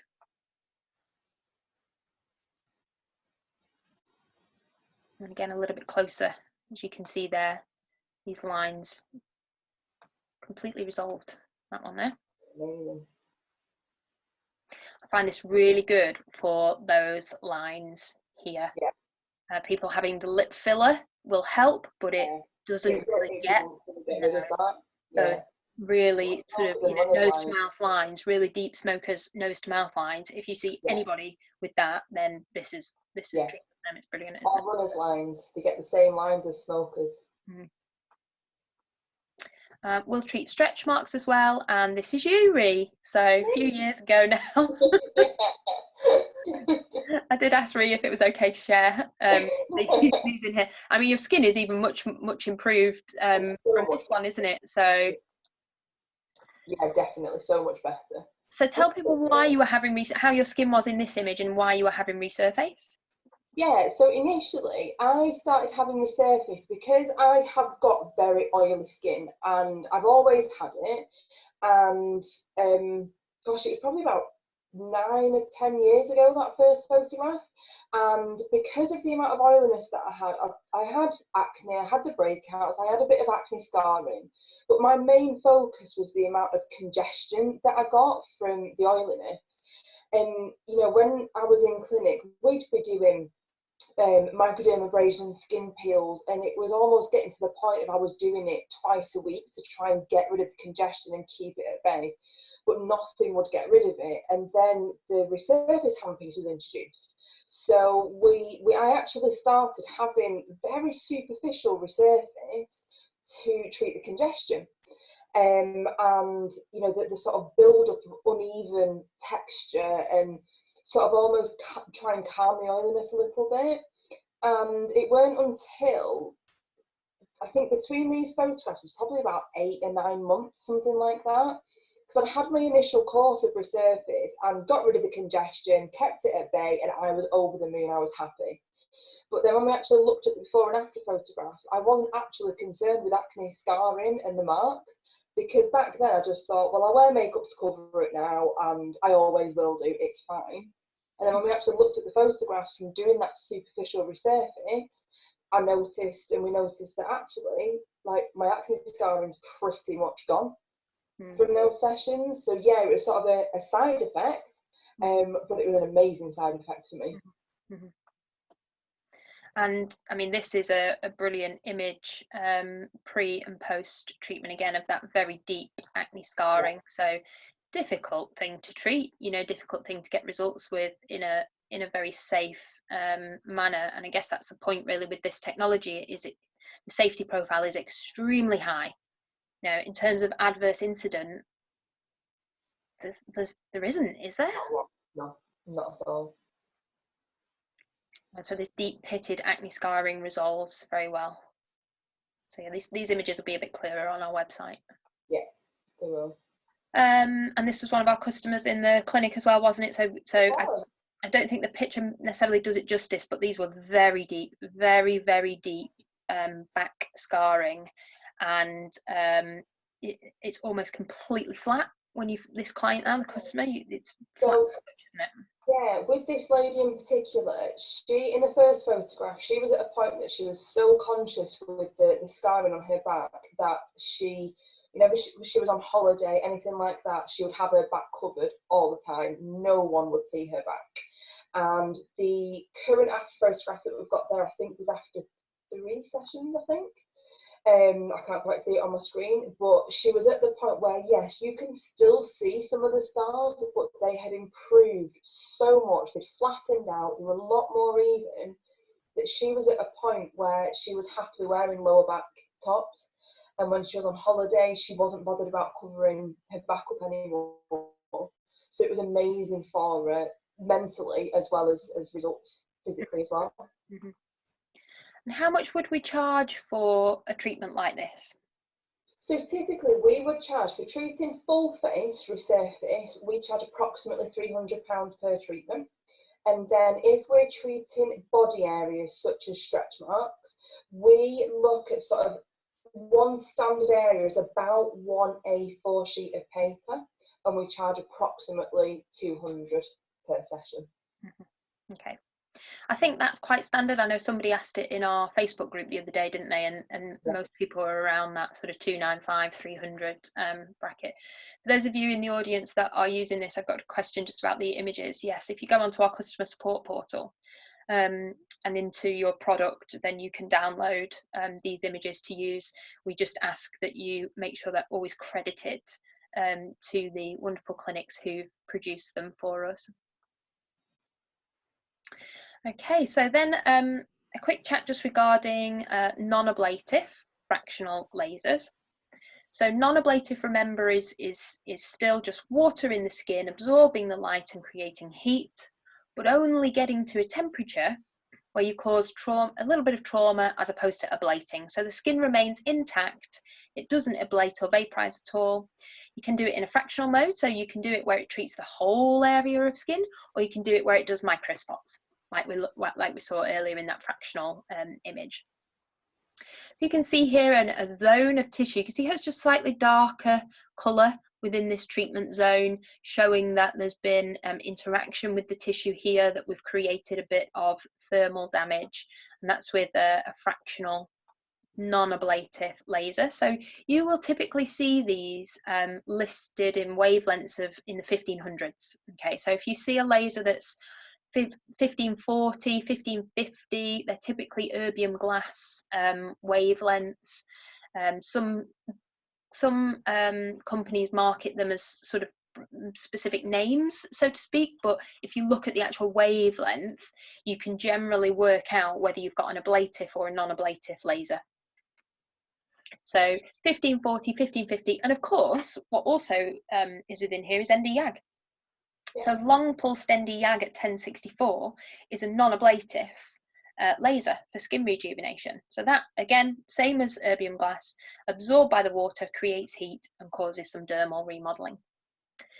So these are essentially a much milder form of rejuvenation now. So you can get some downtime, but it's typically just a bit of mild redness, maybe for 1 to 2 days, but unlikely. It's probably just a couple of hours that you're red for. I mean, that certainly the lasers that we've worked with that are non-ablative will typically be red for an hour or two, probably, and then if that, yeah, a little bit of swelling in the area isn't unusual. And it's a course of treatments, this, so it's going to be 4 to 6 treatments, 2 or 4 weeks apart. The results will be not as obvious as your ablative resurfacing, for sure, but you can still get very nice tightening rejuvenation results with them. And again, this would be something that we'd recommend a level 4. You'd have a level 4 qualification for So this is someone who's been treated with erbium glass laser, 1550, and you can see a really, you know, it's a nice improvement. It's subtle, but it's a nice improvement on the skin there. And again, nice improvement on the neck area. Because this is a bit less aggressive, it means that you can go off the face. It opens the treatment up to more skin types. There's less side effects. So it's like the laser version of radio frequency a little bit. Okay. Any questions so far then, just before we move on and we take a look at microneedling, needling RF, and Haifu? So, everyone's still with us, Ree, pretty much. Yeah. So we're not doing too bad. we're okay. So just a longer webinar than usual. We're usually about an hour or so, but we're in the last two topics now, which is the microneedling and the Haifu. Okay, so microneedling. So it is what it says on the box, essentially. So very small needles are used to create tiny punctures in the skin, and that's our wound.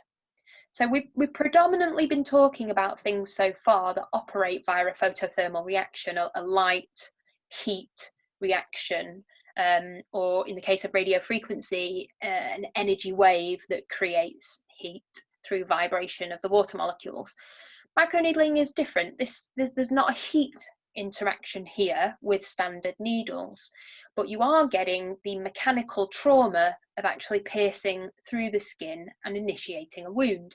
And as a result, you do still get wound healing.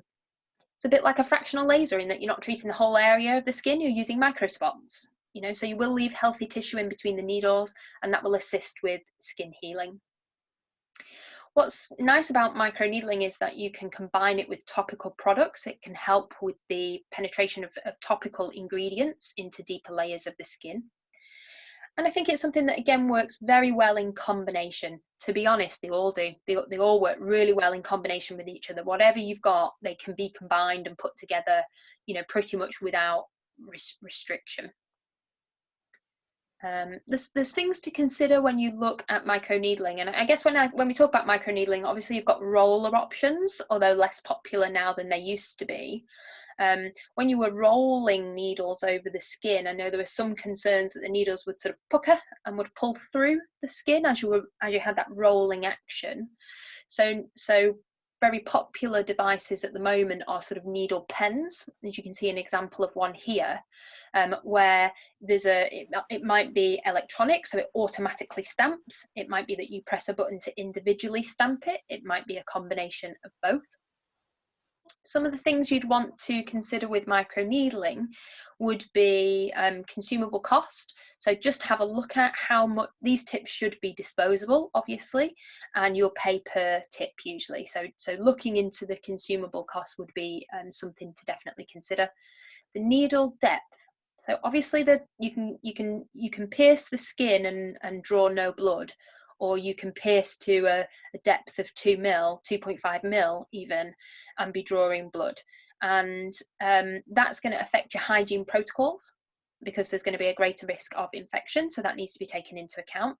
Your insurance as well is worth checking with your insurance, you know, depending on your qualifications, what depth of needle you can use. And also the number of pins. So this is going to affect now the density of the treatment. So you can see here an example of a 10-pin disposable tip and a 25-pin disposable tip. So obviously a treatment with that 25-pin is going to be more invasive than a treatment with the 10-pin, but the 10-pin might be very useful if you're working around very delicate small areas, sort of nooks and crannies that you're trying to get into. Speed settings are another thing to just be aware of and have a look at, you know, how many settings has it got? Can you alter the depth of the needle? Can you alter how fast it stamps? All these things would be important to look at. But this sort of technology does treat quite a wide range of concerns, because as it goes through the epidermis, it will cause cell renewal. Because it is going through the epidermis and causing that physical trauma, you'll get some nice cell renewal from it. And then as it pierces through into the dermis as well, obviously creating a wound there will result in dermal remodeling. So things like your scarring, your pigment, stretch marks, pore size, texture, tone, tightness can all be improved. What you lack in this technology is the heat. And so, although you're causing the physical trauma, you aren't getting the heat trauma with your sort of standard needles. And so, without bulk heating the dermis, it is tricky to get a big improvement in laxity, particularly around like this area here. So, and you can see some before and afters, you know, where it does look great, but you know, certainly heat generating treatments are typically much better at getting more severe, more noticeable tightening improvement in the skin.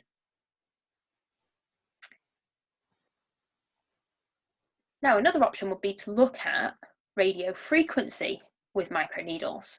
Okay, so now what we have is we have devices which can, as you can see here, this one actually includes vacuum as well.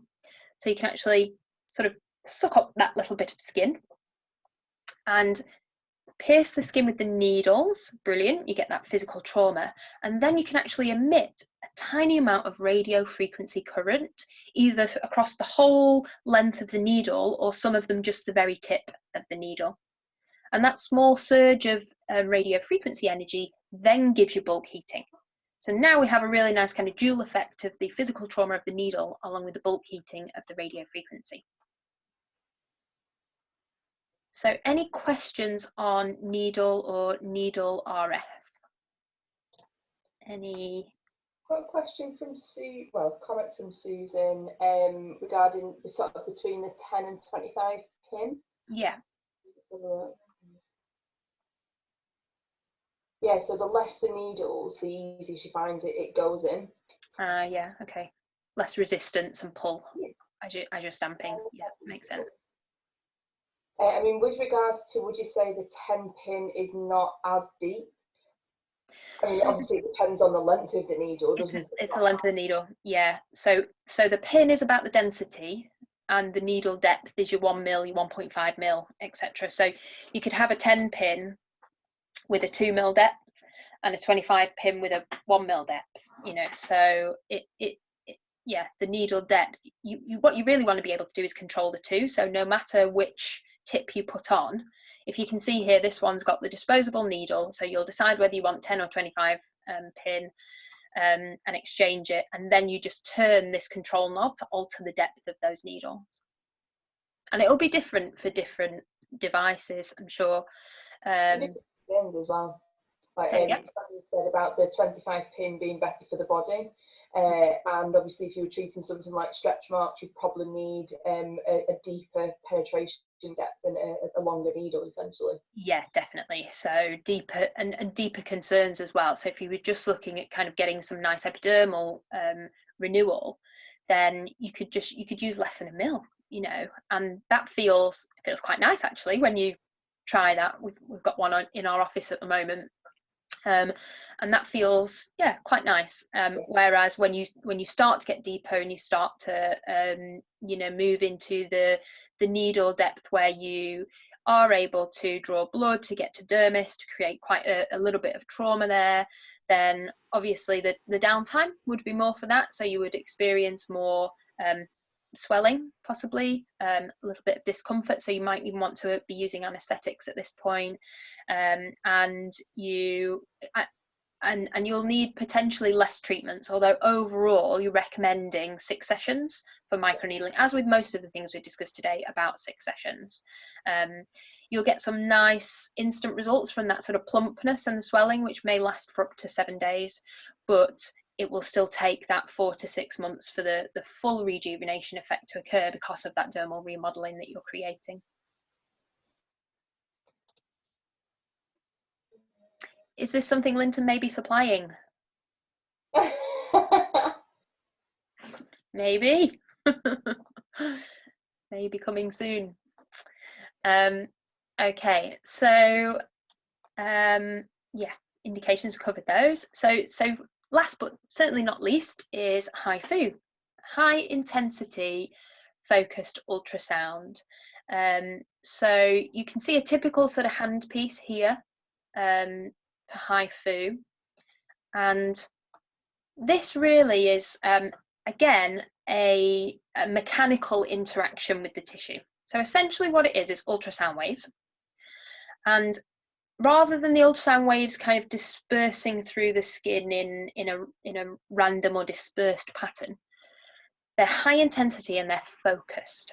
So that means, as you can see from this diagram here, they focus inwards, they come in a triangle formation like this, and so the energy, the acoustic wave, is really focused within this point, like a magnifying glass focusing the light. That's how Haifu works. So you cause a trauma zone, a small sort of micro spot trauma zone, quite deep in the skin, whilst leaving the upper layers of the skin, the epidermis, untouched. So you've got deep dermal remodeling without epidermal disruption. And that is good because you don't get the downtime, any of the downtime associated when you disrupt the epidermis. But it's bad because you then can't use this technology to really effectively treat epidermal conditions. So pros and cons again. There are Haifu systems out there that can get to a depth of 4.5 mil. And at 4.5 mil, you're into the SMAS layer. Okay, so remember earlier we talked about that layer being this layer of thick collagen and elastin and fat cells, and how it's helping to connect the muscles to the dermis, and that's the layer that when you have a facelift that they'll move. That's the SMAS layer. So you can rejuvenate that layer in a similar way to the dermis. So initiate, improvement in collagen and elastin within that layer. So at 4.5 mil, that's where you're thought to get to this layer and can cause some really nice lifting and tightening. And so when you look at Haifu, just think lifting, tightening. That's essentially what it's very good for, particularly around this area here. So jawline, chin, this area here. So it's different to RF. It's not bulk heating like this. It's these individual micro spots quite deep within the skin. Very little downtime, suitable for all skin types. So some nice advantages. But the disadvantages, it's going to be important to do the right patient selection. It's not going to be suitable for all of the customers coming through the door. So from an economical, commercial point of view, it's probably not the first technology you'd go for. You'd probably go for something that's more applicable to a wider range of people. But then as your business develops and grows, Haifu could be something that you look at to bring in to specifically treat these areas, and of course it will do the upper face as well, but it is particularly good at that real sort of loss of firmness, the laxity around the chin and the jawline area. You don't need anesthetic, but I've had one of these and it packs a punch. So you definitely want some painkillers before you go in to have it done. But that is, that is symptomatic of it getting very deep in the tissue, isn't it? Nice safety profile, and again, we'd recommend that you have a level 4 qual to do Haifu. There's a nice before and after pic here, which I've taken from JC's. So thank you to those for this, and you can see really nice improvement after 3 sessions. And again here, so I've taken this from Life Plus Clinics, baseline, really nice improvement in this area here. So an interesting technology. Okay. So any technology questions? Just got a question from Susan. Haifu, is this what Americans call all therapy? Yeah, so All Therapy is a brand name. A company called Mertz. They were, I don't know if they were first to market, but they're definitely one of the first to market. Yeah, with Haifu. And yeah, the device itself is called Ulthera, I think. And then the brand is All Therapy, which is distributed by Mertz in the UK. Yeah. We've just got one question from Paulina, sort of going back to your RF and microneedling compared to fractional laser. Yes. So if you're looking, would you go for a needle pen as the new treatment if you've got fractional laser, or would laser be better than your needling? Depends on the fractional laser that you're using. So I know, Paulina, you've got our Resurface handpiece, I think. Yeah, so they're very similar. Yeah. Very similar. I don't think that you would rush out to buy a needle device if you'd already got your fractional resurfacing, because that's it is doing all and more. Yeah. The only thing I would say is there if you wanted to bring it in as a lower cost option, so like more from a commercial perspective, so you bring it in as an introductory lower price treatment, and then you build people up from that to your fractional resurfacing. Yeah. Cool, no problem, Paulina. Lynton, Haifu.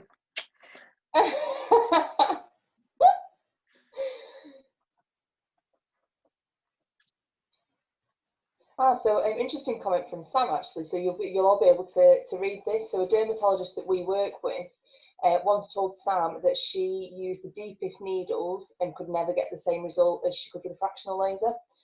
So potentially you are getting more heat and potentially more collagen and that more inflammation that you can with a fractional laser. So yeah, potentially getting better results with laser.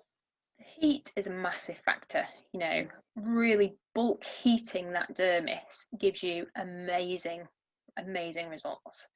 And when you can then combine that with surface ablation, you know, you've got the best of both worlds, really. So okay, all right, so I'm now going to bore you with some of our Lynton machines, so you can shut your ears if you're not interested at all, but I'm going to run through some of the platforms that we have and the technologies that are available on them in case any of you are interested and are looking at different types of technology at the moment. So just a quick whiz through of a couple of systems here. So the Lumina, this is our Lumina, this is our flagship product, used in a lot of NHS hospitals, used by dermatologists across the UK. It has both laser and IPL on the platform, and it does hair and tattoo removal, but it actually has a lot of rejuvenation options as well. So it's got ablative and non-ablative laser. So the ablative laser is the erbium resurface that we were talking about earlier, and the non-ablative is the ND-YAG long pulsed laser. So you've got a really gentle and then a more aggressive form of non-ablative ablative resurfacing with those options. You can either deliver in fractional or in non-fractional mode. So you've got, again, that switch of modality, whichever you would prefer to use. And of course, you've got the 650 and the 585 handpiece, which will allow you to do all the vessels, the pigment, the acne, the illumifacial. So, you know, in terms of a treatment menu, you've got a lot. You've got an awful lot that you could start a business with just Illumina, and many clinics have in the UK just started their business with Illumina, because it offers so much. But it does build as you grow. So you can start with it just having 1 or 2 handpieces and build it through to the full range of handpieces over time as your business grows. Now, another option might be a standalone IPL device, and we have this one called the X-Lite. And the nice thing about the X-Lite is that you've got a really good value piece of equipment with lots of different treatment options again. So you've got hair removal, the vascular lesions, and that covers the rosacea, the red veins, the hemangiomas, etc. You've got pigmented lesions that you can treat with it, acne, and then also you can do that general skin rejuvenation, improving that collagen production, combining it with the illumifacial. So you've got a really good rejuvenation device that can also do hair removal as well, and it's excellent hair removal.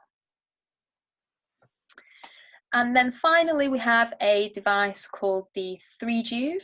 And I mean, actually, pretty much all the devices in our platform do some kind of rejuvenation. So don't worry if you've got one of them and they're not on this list. It's just these are the three most obvious, I guess, for rejuvenation. So the 3Juve we designed because we think a lot of clinics, you know, they've maybe got their hair removal laser, they've got their tattoo removal laser, and they're doing their injectables, and they want one thing that's going to treat as many different facial rejuvenation concerns as possible, and that is the 3Juve. So this device has got erbium laser, the fractional ablative erbium laser. This does all of the lines, the wrinkles, the scarring, the texture, lumps and bumps, the melia, the congestion, the open pores. Huge range of options. You've got dynamic reflex-based IPL, so a really powerful IPL for all of the discoloration, the redness, the vessels, the pigment, the acne, you know, any kind of colour problem. You've got that handpiece, and we combine it with radio frequency. So then a radio frequency handpiece which does the lifting, which does the tightening, which does the dermal remodeling. So for many different reasons, this device is a commercial tick in the box. You know, it gives you the ability to treat people who don't like advanced treatments and people that love advanced treatments. It gives you the ability to treat all skin types all year round. It gives you the ability to do things that are very safe, some things which are a little bit more aggressive, which means subtle results through to dramatic results. And pretty much any single person that walks through your door could have a 3Juve treatment. Like who could you not treat? Everybody, from younger skins to older skins, from dry to oily, from acne to rosacea, you've got a treatment option. So it is a really, really good device for just skin in a box. In fact, when we had this in R&D, we called it the skin box, didn't we? Yeah. We didn't think that was quite good enough to bring to the market, but skin box is essentially what this device is. All nice, tried and tested technologies. Right, I think we have, oh wow, good, 2 hours, dead on time, brilliant. Yeah. Any last minute questions anyone has, please drop them in the chat box. Any questions that we've missed, that we've not answered, drop them in and we'll do our best to answer them now. Thank you so much for spending your precious time with us this morning. I know you're all busy, hopefully getting ready to reopen as soon as possible. We've got a good question from Sonia. So she's asking, which machine would you recommend for colleges to use with level 4, level 5 students? So obviously looking at level 4 being your hair removal, skin rejuvenation, and level 5 tattoo removal. Oh, it's a good question. I mean, we tend to sell Exalites and Luminas to colleges, don't we? Yeah. Exalite being good because it's IPL, it gives you hair and lots of different rejuvenation options. And the Lumina, if you're doing the level 5s with the tattoo, obviously you can add tattoo removal onto Lumina. So it tends to be those two that we sell to colleges, and we do have quite a lot of, we've got quite a few colleges, haven't we, using Lynton equipment to do their level 4s and 5s. So kind of the model of how you do that training is there in place. We can do train the trainer, can't we, for colleges as well, if needed. So yeah. And let's have a look. Yeah, you're right, Andrew, those 2 hours have flown by. Yeah, thanks for your interaction, everyone. It's really good when people get involved and we can answer questions and go through. We've got loads more webinars online on our YouTube channel. So throughout this lockdown period, we've been doing lots of different webinars on a range of different subjects. We've got an amazing one tomorrow. So tomorrow, you must join us. We've got Richard Crawford Small, this chap here in the middle. I sort of only want Lynton clinics to know this because it's so good, but I'll promote it here. So it's basically he's developed this process, let's say, that is going to dramatically help your digital marketing, essentially. Okay, so digital marketing being blogs, videos, social media posts, and social media stories. Rich and his team at the Aesthetic Entrepreneurs have come up with this brilliant system that allows you to take a small little bit of content and turn it into loads and loads of content, saving you time, saving you effort and energy. And that's a free webinar we're running tomorrow at 11 o'clock tomorrow, Thursday the 9th. So find it on our social medias, register and check into that one if you're interested in learning how to maximize really your social media and your digital content. So yeah, and then next week we've got a really interesting one on Google performance, so search engine optimization with Google. And I think we may be doing a semi-permanent eyebrow removal. Yes. So more looking at semi-permanent makeup, so not necessarily just brows, but looking at what's on the market, what sort of things or treatments clients are having. Can you treat them if you've got a tattoo removal system? How do you go about it? So yeah. Brilliant. Okay, really interesting topic, I think, that one. Yeah. So thank you again. I don't think there's any more questions. Just to let you know to check out our website for different qualifications that we offer through our training academy and masterclasses. So today's been a really sort of an introduction, but we run masterclasses that go really in depth into various subjects, so it's well worth checking online for the next dates for the different courses that we have available. Yeah, and last one, if anybody did want to get in touch with Lynton about different systems and stuff like that, how would they go about it? Okay, so on our website there's an inquiry form, so you can just go on there, make a quick inquiry, drop your phone number and your email in, tell us which devices you're interested in, we can send you prices, and obviously a lot more information. And we do virtual demos now, so some of our people have got systems in their homes so they can show you them online, and if not, then you can just have a business chat just to learn, okay, well, what technology might be right for you at the moment. And yeah, more than happy to provide prices and full information. Perfect. Okay. All right, well, thanks ever so much, Reen. Thanks everyone for joining us. Really appreciate it. Hope you're all well, and look forward to seeing some of you tomorrow on our other webinar. All right. Thanks. Bye.